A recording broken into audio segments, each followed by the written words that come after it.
21장서부터 역대하 전체, 에스라 전체, 느헤미야 전체를 강의하도록 하겠습니다. 우리가 잘 알고 있는 것처럼 사울에 대해서 기록을 하고 있는 것이 사무엘과 사울에서 기록하는 것이 사무엘상이라고 할 수가 있고요. 다윗에 대해서 기록하는 것이 사무엘하라고 할 수가 있습니다. 그리고 솔로몬서부터 시작을 해가지고 아하방 때까지 북이스라엘 아하방 남유다까지 기록하는 것이 열왕기상이고요. 북이스라엘의 예후서부터 아수르 포로가 돼서 북이스라엘이 멸망할 때까지, 그 다음에 시드기야 때 바벨론 포로 때까지 내용이 열왕기하라고 볼 수가 있습니다. 오늘 배우는 그 역대는 유대적인 사건을 가지고 기록한 건데요. 다윗에 대해서 기록을 한 것이 역대상이라고 할 수가 있고요. 그 다음에 솔로몬 이후에 그 이스라엘 왕조, 그 북쪽은 제한 남쪽 유다 왕조에 대해서 기록한 것이 역대하라고 볼 수가 있습니다.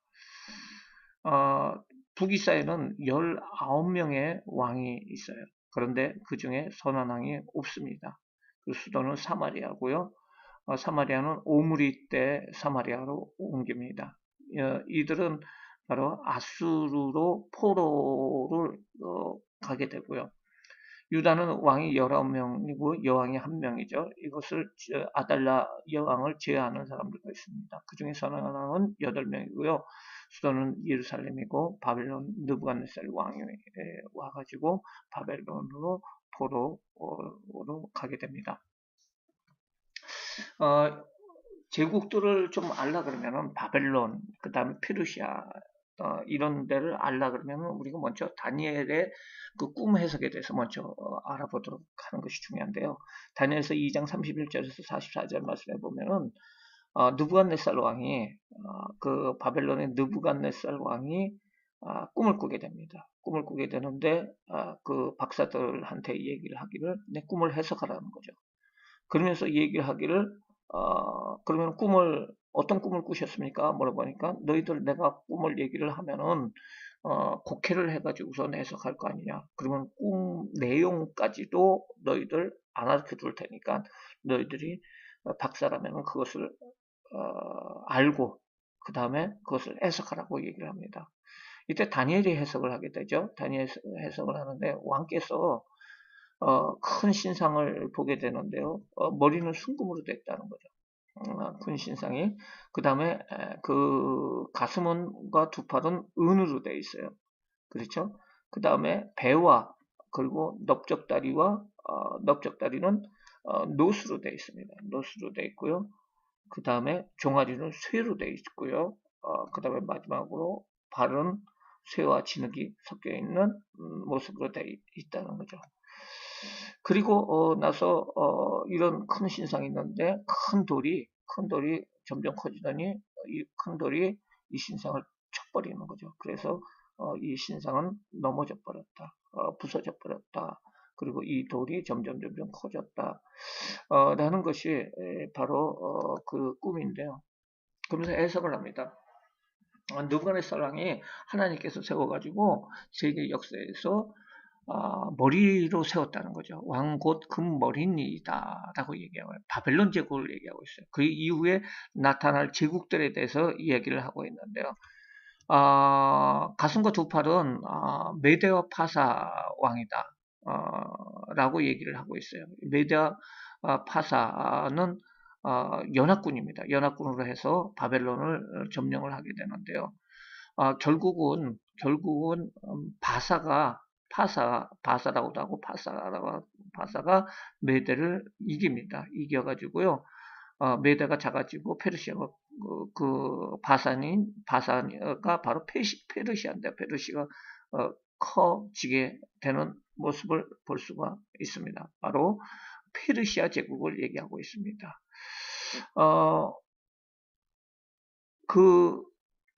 그것은 뭐냐면은 또 노수로 되어 있는 것은 헬라 제국을 얘기하고 있습니다. 헬라는 그리스 제국을 얘기하고 있는데 알렉산더가 전 세계를 지배하게 되고요.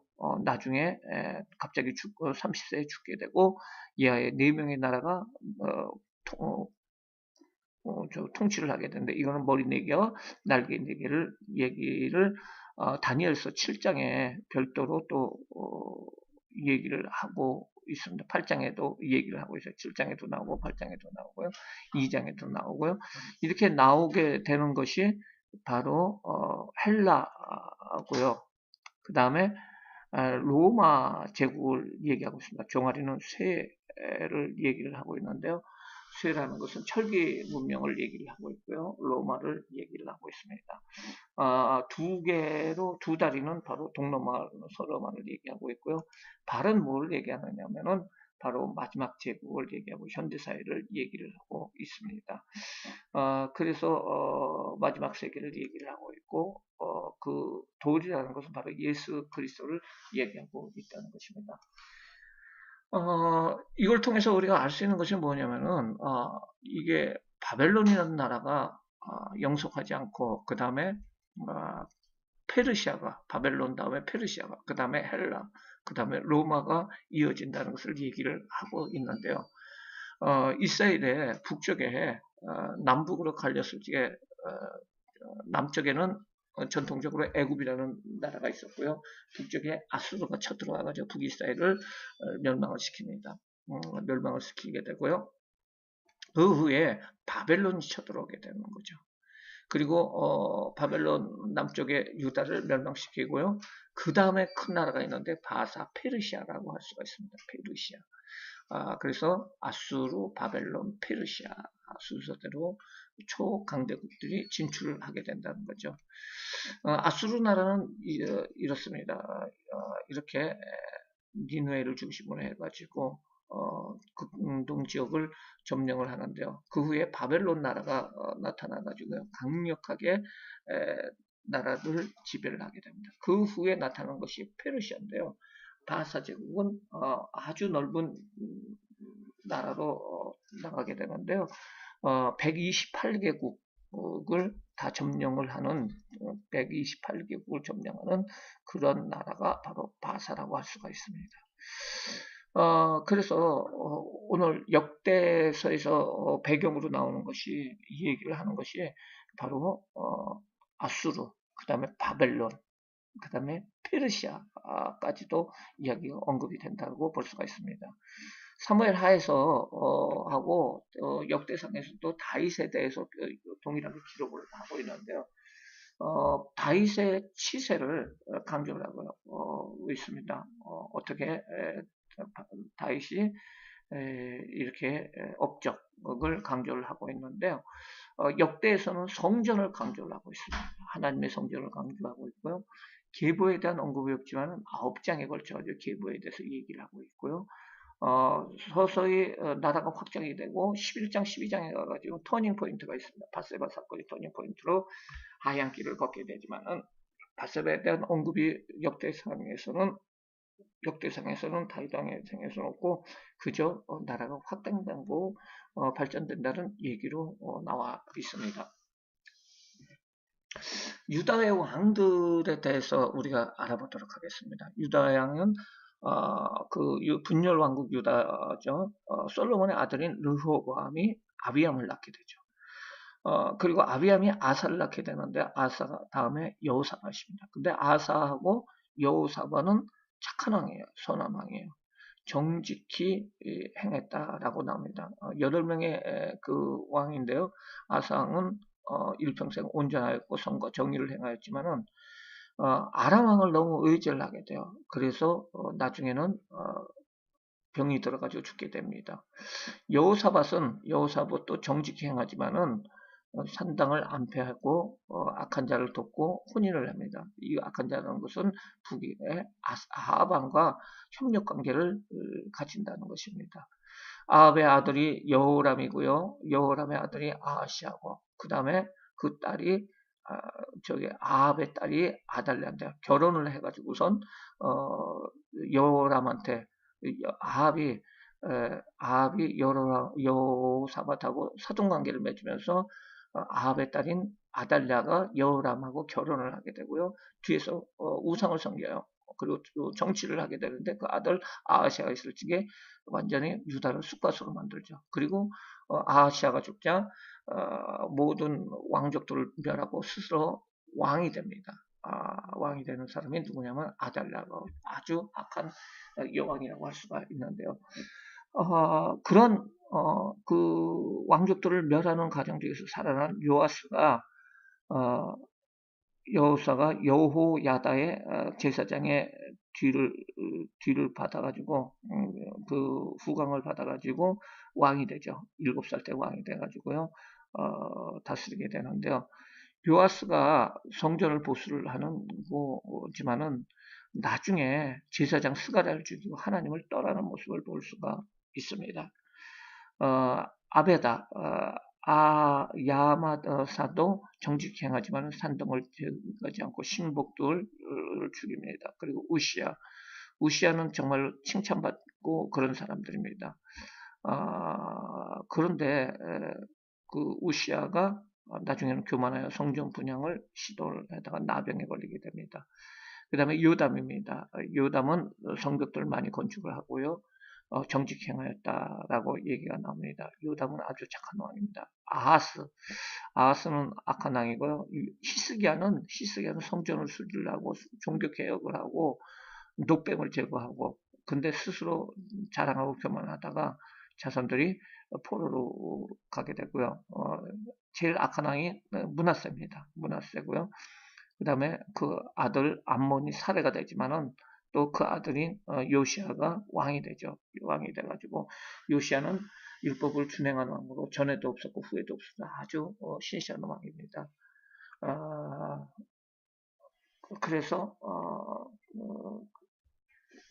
그래서 요시아인데 이 이후에 나라가 망조가 들게 되는데요.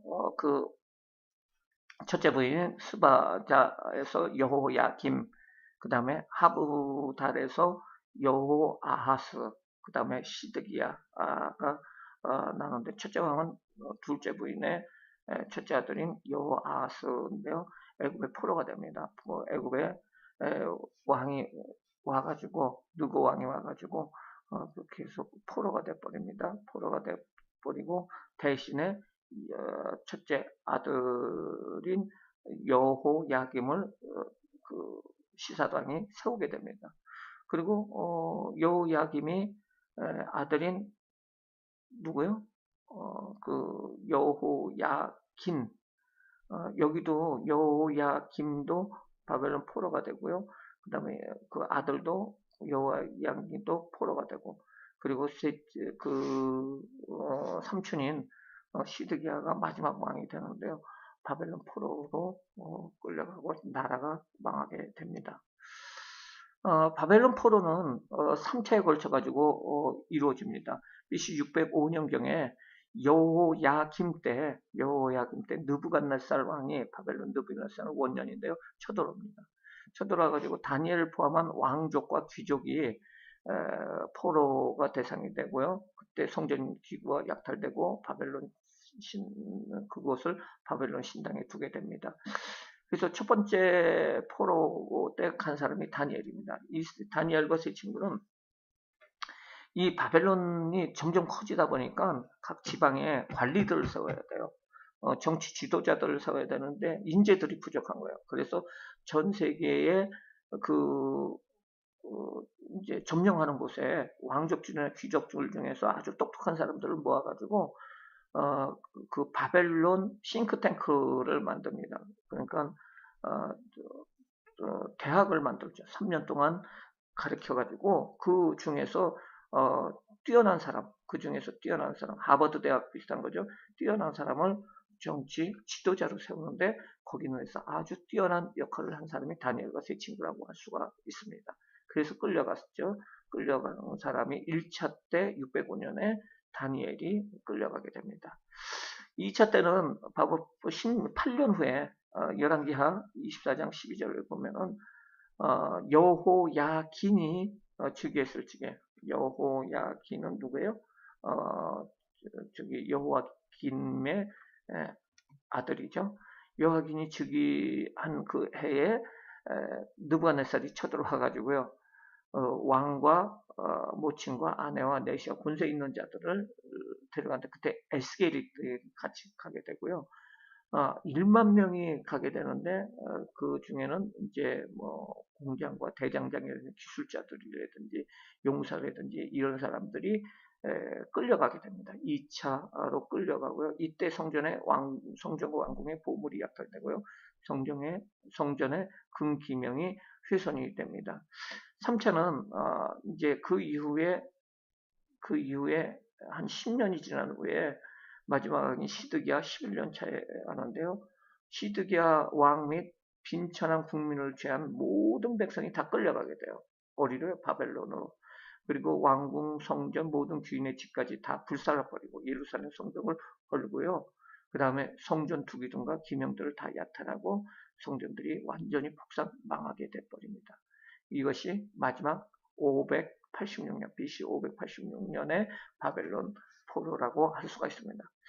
돌아오는 시기는 이 바벨론이 멸망을 하고 나서 페르시아의 고레스가 왕권을 잡게 됩니다.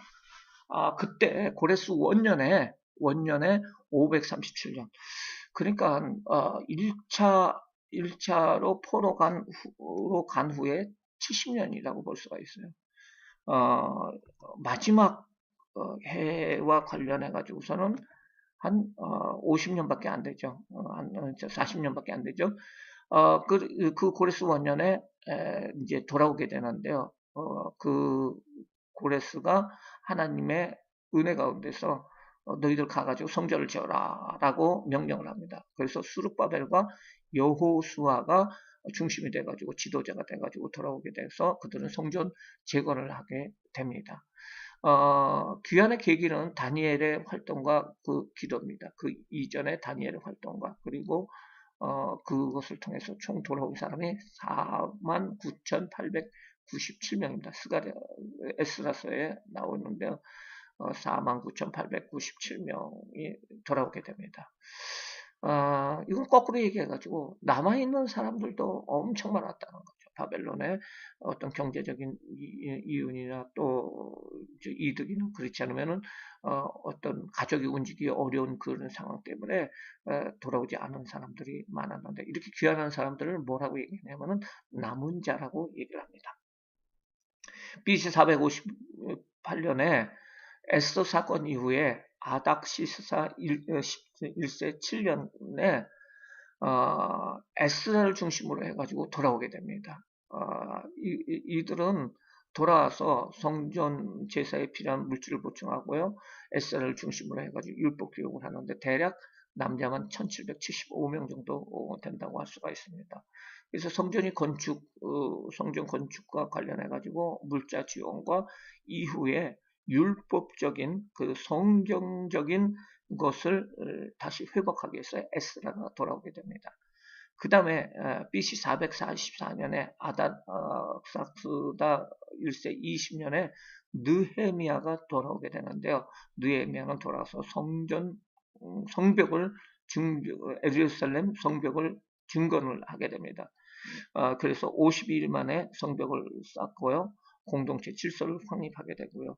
그 다음에 다시 돌아가는 모습을 볼 수가 있습니다.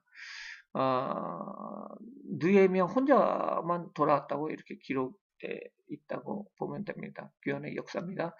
그래서 바벨론의 포로는 이렇게 갔다가 바벨론으로 갔다가 돌아올 적에는 페르시아의 수도인 수산서부터 시작을 해가지고 에스라, 느헤미야, 그 다음에 스룹바벨을 인도했던 그러니까 올 적에 바벨론에 있는 닛불에 있는 그 사람들을 모아가지고 같이 이렇게 올라왔다고 보면 됩니다.